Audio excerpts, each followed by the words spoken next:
Səni qəlbimə gizləmişəm, başqasını sevməmişəm və xəyanət etməmişəm. Amma sən ürəyimlə oynamısan, ağır olsa da duymalısan, mənim ən böyük yanlışımsan. Ağlama, ürək o buna layiq deyil, inan. Tərk edən sonunda peşman olur hər zaman.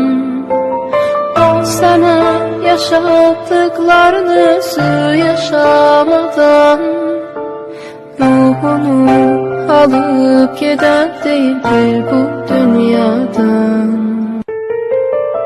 Mən səni qəlbimə gizləmişəm.